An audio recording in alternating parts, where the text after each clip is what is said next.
What does it take to get a gasoline engine to run? Now, as we all know, there are three basic things that every gasoline engine needs to function properly. And that would be fuel, spark, and air.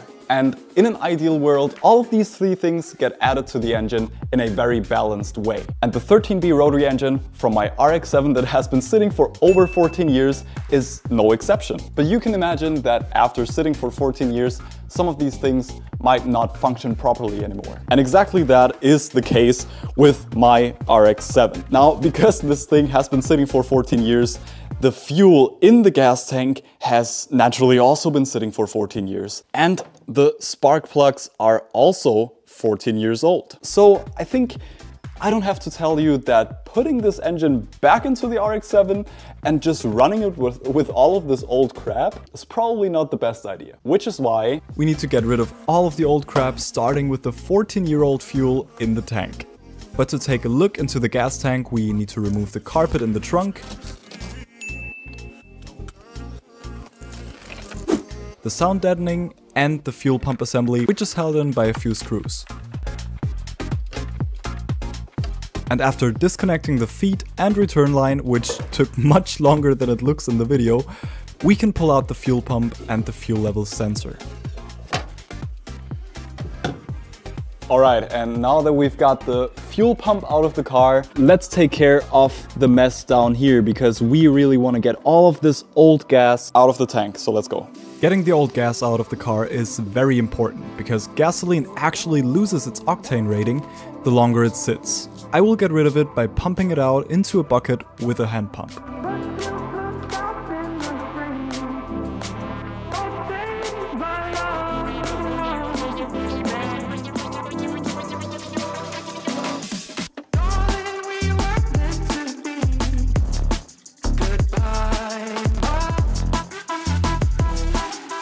Now, of course, I don't want to waste this valuable 14-year-old gas, so I will be putting it into my Golf. Because, to be honest, the old lady drinks anything you put into it, so why not?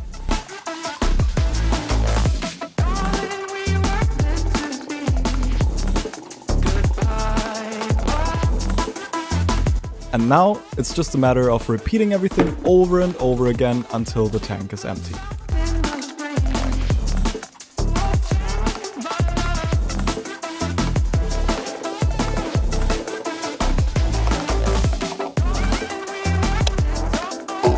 Alright, and now that we've got all of the old and bad fuel out of the tank, let's have a look inside. As you can see, there's still a little bit of liquid in there, but mostly the tank is actually empty. You can see all of the grime down there. I'm gonna clean that out with some paper towels, but most importantly, let's have a look at how our fuel level is looking. The tank of the Golf was pretty empty. Let's have a look at how much we've got now.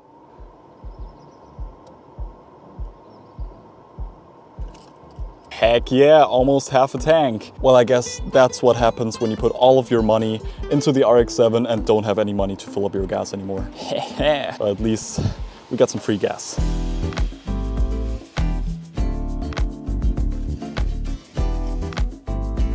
Alright, the fuel tank is nice and clean. All of the bad fuel is out of there right now. So let's take care of the rest of the fuel system, because when your car is sitting for a long time, your fuel does not only go bad, but your bad fuel also affects many other parts around your fuel system. For example, the fuel pump as well as the injectors. And because I don't want to take any risks with this build, I'm going to be replacing everything from the fuel pump to the injectors, because I don't want to take any risks with my FC. And guys, of course, it wouldn't be me if I just went out there and bought a OEM replacement part. So I went for an upgrade. This right here is a upgrade Walbro fuel pump, which flows much better than the original pump. This comes with all of the necessary parts, with the fuel pump itself, with a new filter, with wiring, as well as a bit of new fuel line. So let's install the new fuel pump and finish everything in the trunk area so we can move on to the rest of the fuel system.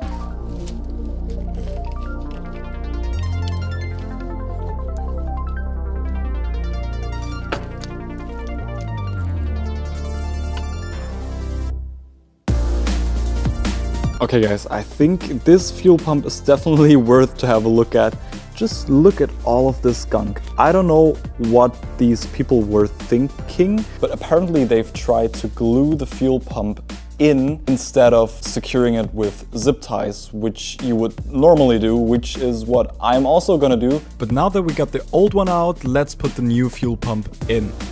But first we need to get rid of all of this glue or whatever it is.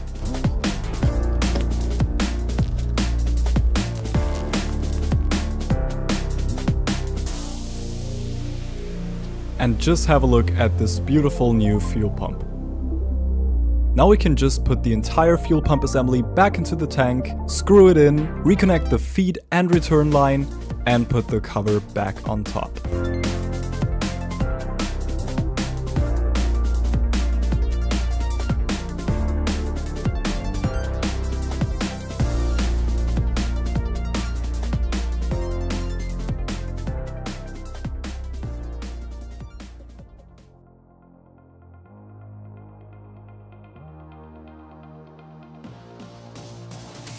Next, it's time to take care of these old fuel injectors. Because I don't want any misfires in my freshly rebuilt engine, I will be swapping them for brand new replacement injectors.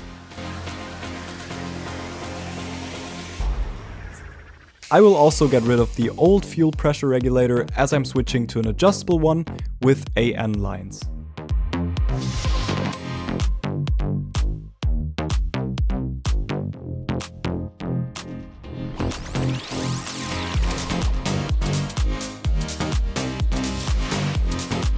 Before I install the new injectors to the primary and secondary fuel rail, I first need to clean the fuel rails up a little bit and get rid of the old crusty fuel lines which are still attached to it.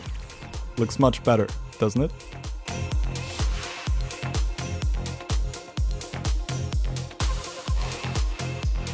Then the fuel injectors can move into their new home with a little help of some grease on the new O-rings.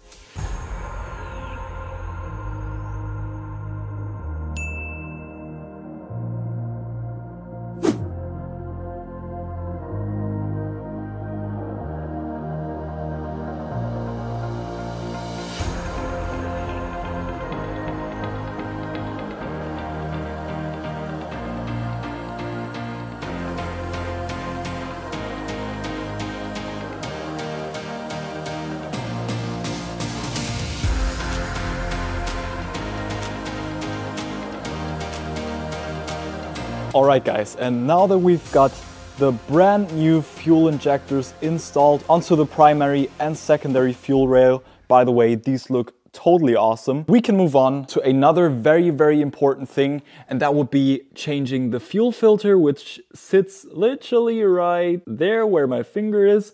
We're gonna change that for a brand new one, as you can see right here. And also what we're gonna do is change these nasty fuel lines again right here, the feed and the return line. So let's go.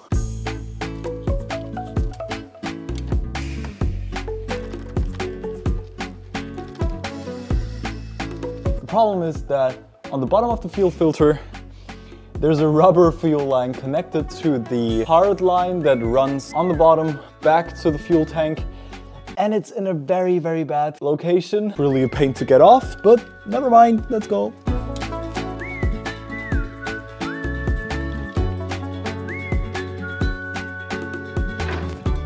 And with the old filter out, we can put the new one in, alongside some new fuel lines. But first, we need to take the old filter out of its assembly and transfer it over to the new one, right after cutting the new fuel lines to length.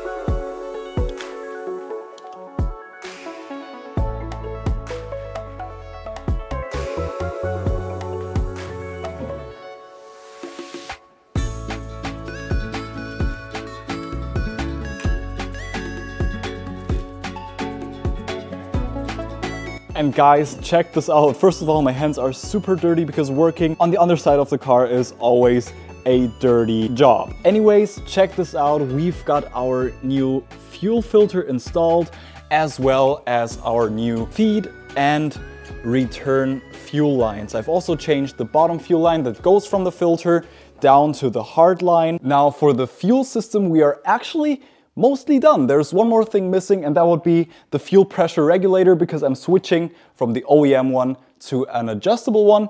But sadly, that one didn't arrive in time, so we cannot do that one today.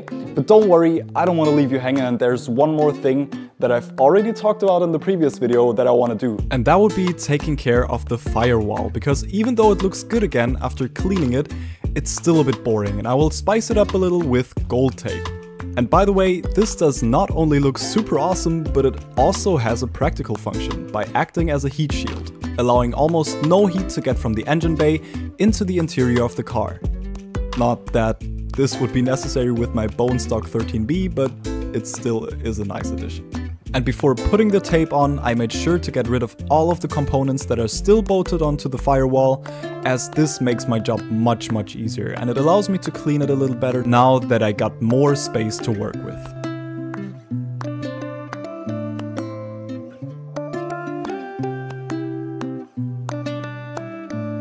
And I gotta say, working with this stuff was a real pleasure, as it is super easy to cut. Speaking of cutting, of course I made sure that the VIN plate is still fully visible by cutting out the tape.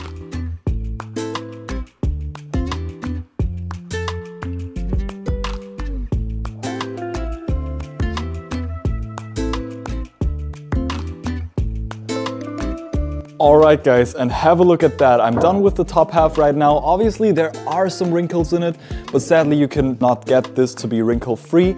Anyways, I think it looks awesome. Let me know in the comments below what you think, but we're not done yet. Let's tackle the bottom half of the firewall.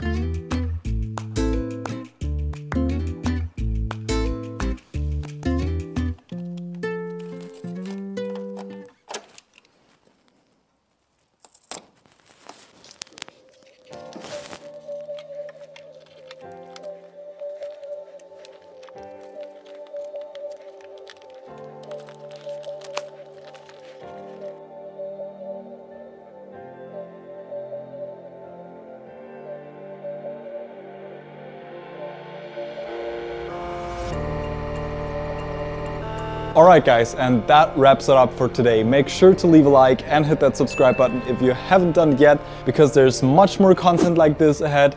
And also let me know in the comments below how you think this turned out. I think it looks really cool. Obviously there are some imperfections in it, but it just gives the engine bay a really nice touch, I think.